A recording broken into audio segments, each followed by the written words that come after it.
আসসালামু আলাইকুম। Welcome to good news 24 our YouTube চ্যানেলে। সাথে আছি আমি নাজমুন কেয়া। বিদেশ যেতে চাইলে এই ভুলগুলো করা যাবে না। তো কোন ভুলগুলোর কথা বলছি চলুন জেনে নেওয়া যাক। তার আগে আপনি যদি আমাদের চ্যানেলে নতুন হয়ে থাকেন আর আমাদের চ্যানেলটি যদি সাবস্ক্রাইব করে না থাকেন তাহলে তাড়াতাড়ি আমাদের চ্যানেলটি সাবস্ক্রাইব করে দিন এবং পাশে থাকা বেল বাটনটি অন করে দিন, যাতে করে সময় উপযোগী সকল আপডেট ভিডিও সবার আগে আপনার ফোনে চলে আসে। কথা না বাড়িয়ে চলুন চলে যাই মূল বিষয়ে। বিদেশ যেতে চাইলে আমরা অনেকেই অনেক ধরনের ভুল করে থাকি। বিশেষ করে যে ভুলগুলো বেশি লক্ষণীয় সেগুলো নিয়ে আজ আলোচনা করা হবে। তো ভিডিওটি না টেনে সাথে থাকার জন্য বিনয়ের সাথে অনুরোধ করা যাচ্ছে। মূলত বিদেশ যেতে চাইলে আমরা খুঁটিনাটি কিছু ভুলের সাথে ওতপ্রোতভাবে জড়িত হয়ে যাই। এই ভুলগুলো যাতে না হয় তার আগাম বার্তা নিয়ে এই ভিডিওটি করা হয়েছে। সবাই বিদেশ যেতে চাচ্ছে অথবা বিদেশ যাচ্ছে, আমিও যাব। এই চিন্তা থেকে যারা বিদেশ যেতে চায় তারা অনেকগুলো ভুল করে থাকে। এই ভুলের কারণে তাদের বিদেশ যাওয়া বিলম্ব হয়, এমনকি ভুল সংশোধন করতে অনেকে লক্ষাধিক টাকাও ব্যয় করতে হয়। তো চলুন জেনে নেওয়া যাক। এক নম্বরে হচ্ছে, আপনি যেদিন থেকে সিদ্ধান্ত নিয়েছেন বিদেশ যাবেন, সেটা আগামী মাসে হোক বা ২ বছর পর হোক, আপনাকে অনেকগুলো ডকুমেন্টস রেডি করতে হবে। প্রথমত, আপনার ভোটার আইডি কার্ড, আপনার মা বাবার ভোটার আইডি কার্ড, আপনার জন্ম নিবন্ধন, আপনার এসএসসি এইচএসসি সার্টিফিকেট, আপনার মার্কশিট, সবগুলো কয়েকটা বিষয় একই আছে কিনা সেটা ওভার চেক করে নিতে হবে। আপনার নামের বানান বাংলা অথবা ইংরেজি সবগুলো এক কিনা, আপনার জন্ম তারিখ এক কিনা, আপনার মা বাবার নামের বানান এক কিনা, এই সকল কিছু চেক করে নেবেন। সাধারণত প্রায় ৮০% মানুষেরই এসব ডকুমেন্টসে ভুল থাকে। বিদেশ না গেলেও এগুলো ঠিক করা লাগবে। বিদেশ যেতে চাইলে তো ঠিক করার কোনো বিকল্পই নেই। ২ নম্বর যে ভুলটি হয় সেটি হচ্ছে ঠিক সময়ে পাসপোর্ট রেডি না করা অথবা পাসপোর্ট বিলম্বে রেডি করা। অর্থাৎ আমাদের অনেক শিক্ষার্থী আইএলটিএস এ ভর্তি হবার পরপর পাসপোর্ট রেডি করে থাকে। এটা স্ট্র্যাটেজিক্যাল ভুল।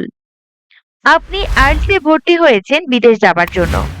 আইএলটিএস দিতে চাইলেও পাসপোর্ট থাকাই লাগবে। তাহলে আপনি কেন আইএলটিএস এর প্রস্তুতি নেবার সময় পাসপোর্ট বানাবেন? ওই সময় বেশিরভাগ মনোযোগ বিঘ্ন ঘটে। পাসপোর্ট বানানোর সময় দৌড়াদৌড়ি করতে হয়। ভুল হলে দুশ্চিন্তা করতে হয়। এর ফলে আইএলটিএস প্রস্তুতি কয়েকদিন ঠিকমতো হয় না। ভালো রেজাল্ট করতে গেলে নির্বিঘ্নে পড়ালেখা করা জরুরি। এজন্য আইএলটিএস এ ভর্তি হবার আগে পাসপোর্ট বানানো থেকে শুরু করে ডকুমেন্ট সংশোধনের জন্য যা যা প্রয়োজন সব তৈরি করে নিন। ৩ নম্বর হচ্ছে, আপনার সংগৃহীত এসএসসি এইচএসসি সার্টিফিকেট, মার্কশিট এবং অনার্স মাস্টার সম্পূর্ণ করে থাকলে সেটারও মার্কশিট শিক্ষা এবং পররাষ্ট্র মন্ত্রণালয় থেকে ভেরিফাই করে নিন। অনেকেই এটা জানেন না, যখন এটা দরকার হয় তখন দৌড়াদৌড়ি করেন। কেউ কেউ তো আবার এসব কাজের জন্য দালাল খোঁজেন। এটা একটা বদ অভ্যাস, কারণ এখন অনলাইনে খুব সহজে এগুলো শেখা যায়। প্রক্রিয়া অনুসরণ করে নিজে নিজেই প্রায় 95% ভুল সংশোধন করা যায়। ৪ নম্বর হচ্ছে, আপনি নিজের পাসপোর্ট আবেদন করা নিজেই শিখুন। শিখতে লাগবে সর্বোচ্চ 10 মিনিট, পাসপোর্ট আবেদন করতে লাগবে আরো 10 মিনিট। এটা শুধুমাত্র পাসপোর্ট আবেদনের টাকা বাঁচানোর জন্যই করবেন না, বরং এটা একটা স্কিল। বিদেশে গেলে এরকম অনেক কাজ অনলাইনে আপনাকেই করতে হবে, তখন দালাল পাবেন না। আপনি যদি একবার এরকম কাজ করেন, সেটা পাসপোর্টের আবেদন হতে পারে, ভুল সংশোধনের কাজ হতে পারে, আপনার মধ্যে তখন আত্মবিশ্বাস তৈরি হবে। আমাদের বেশিরভাগ শিক্ষার্থীর মধ্যে আত্মবিশ্বাস নেই। তারা অনার্স পড়ে, অনার্স মাস্টার্স পাশ করেও নিজের পাসপোর্ট নিজে আবেদন না করে দোকানে গিয়ে করায়। সেই আবেদন যারা করে তাদের যোগ্যতা তার চেয়েও কম। সফল হবার অন্যতম শর্ত হলো আত্মবিশ্বাস। এই আত্মবিশ্বাস একবার যদি আপনার মধ্যে তৈরি হয়, আপনাকে কেউ আটকাতে পারবে না। পৃথিবীর অনেক যোগ্য মানুষও সফল হতে পারে না। আত্মবিশ্বাসের অভাবে। অন্যদিকে অনেক কম যোগ্যতা সম্পন্ন মানুষও সফল হয় শুধুমাত্র আত্মবিশ্বাসের কারণে, শুধুমাত্র প্রবল আত্মবিশ্বাস থাকার কারণে।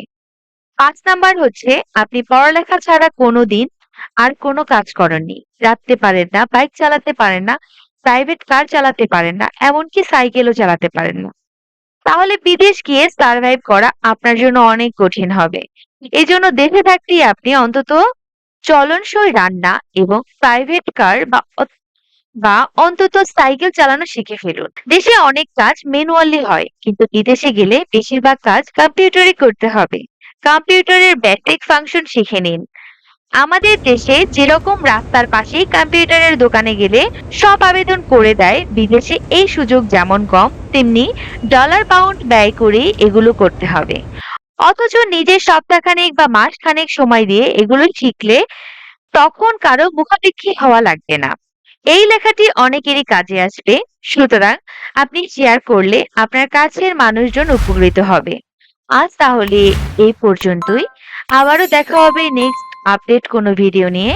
সেই পর্যন্ত ভালো থাকবেন, সুস্থ থাকবেন, আমাদের চ্যানেলের সাথেই থাকবেন। আল্লাহ হাফেজ।